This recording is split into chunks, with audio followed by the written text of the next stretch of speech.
अभी वर्तमान में संविधान मतलब प्रस्तावना संविधान का भाग नहीं अभिन्न भाग है। अब तुम सोचोगे सर कैसे है, सुप्रीम कोर्ट ने कह दिया ना ये तो भाग ही नहीं है, फिर आप कैसे कह रहे हो? तो इसके बाद भेड़ूबारी मामले के बाद में एक मामला और आता है। क्या आता है? केशवानंद भारती। ये केरल के एक पंडित जी थी भाई। कौन थे? एक केरल के मटके मठाधीश थे ये केशवानंद भारती। उस समय केरल ने क्या है भूमि सुधार के लिए कानून लाए। केरल सरकार ने भूमि सुधार के लिए कानून लाई। उस कानून में क्या कहा गया कि जो मठों के पास या जो जमींदार है उनके पास जो अतिरिक्त जगह है उसको सरकार अपने कब्जे में ले लेगी, अपने अधीन कर लेगी। तो ये केशवानंद भारती सुप्रीम कोर्ट में जाते हैं और कहते हैं कि क्या इस प्रकार से किया जा सकता है क्या? तब ये मामला केवल जमीन तक सीमित नहीं रहा। इस मामले में सुप्रीम कोर्ट ने एक सिद्धांत दिया। क्या सिद्धांत दिया? मूल स्वरूप का सिद्धांत। अभी तुम्हारे समझ में नहीं आ रहा होगा, वैसे ये जो अपन पढ़ रहे हैं ना, अपन जो पढ़ रहे हैं ये बहुत ऊपर के स्तर की पढ़ाई कर रहे हैं।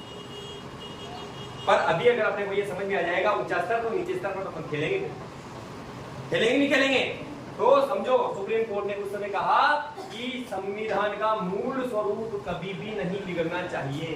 संविधान क्यों बनाया गया? हमारे देश के लोगों को न्याय दिलाने के लिए, समानता लाने के लिए, हमारे देश को संपूर्ण प्रभुत्व संपन्न बनाए रखने के लिए।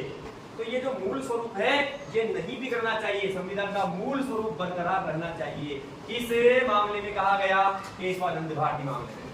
उसके बाद इन्होंने कहा, सुप्रीम कोर्ट ने कहा 13 जजों की भाई ये पीठ थी, 13 जज एक साथ बैठे थे। कितने बताओ? 13। इनकी एक संयुक्त पीठ थी, बेंच। पीठ का मतलब होता है बेंच। तो इन्होंने निर्णय दिया दूसरा क्या कि ये जो प्रस्तावना है, क्या है प्रस्तावना? ये संविधान का क्या है?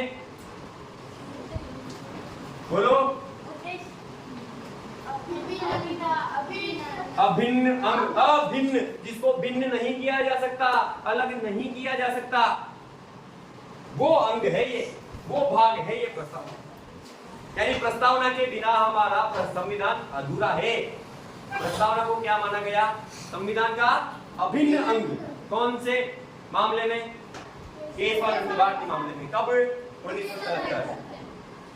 आगे समझ में। इससे पहले सुप्रीम कोर्ट ने इस प्रस्तावना को संविधान का भाग नहीं माना था। कौन से मामले में? भेड़ूबारी मामले में। कब उठा था वो मामला? 1960 में। और क्यों उठा था ये भी अपने को पता है।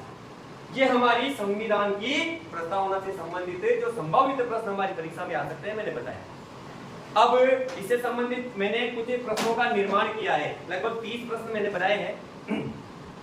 इनको याद करना, पढ़ना। संविधान के जो शब्द है उनका अर्थ भी हमें याद होना चाहिए। जैसे पंथ निरपेक्ष, इसका मतलब क्या है? पंथ का मतलब क्या है? पूजा पद्धति का तरीका। तो उसमें निरपेक्ष, किसी भी पक्ष में नहीं रहना। पंथ निरपेक्ष मतलब हम किसी भी पंथ के साथ नहीं है, बल्कि यूं कहें कि हम सभी पंथों के साथ है। यानी इस देश का अपना कोई धर्म नहीं है, पर यह देश सभी धर्मों को समानता देगा। ये पंथ निरपेक्षता का मतलब है। ध्यान आया? गणराज्य मतलब यहाँ का जो राष्ट्राध्यक्ष है, राष्ट्राध्यक्ष कौन है भारत का? तो कौन होता है राष्ट्राध्यक्ष? राष्ट्राध्यक्ष कौन होता है?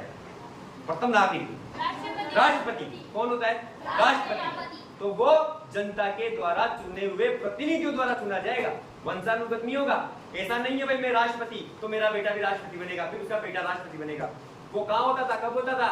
वो राजतंत्र में होता था। अभी कौन सी शासन व्यवस्था है हमारे देश में?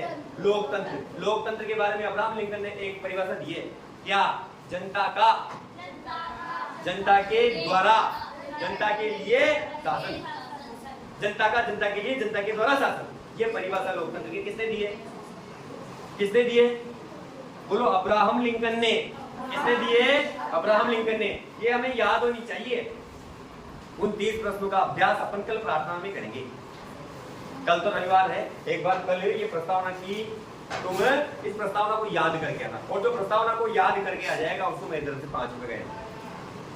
पूरी प्रस्तावना कंठस्थ होनी चाहिए, और प्रस्तावना कंठस्थ होने के साथ साथ प्रस्तावना में जो मेन शब्द आते हैं वो भी हमें याद होना चाहिए। अच्छा ये क्या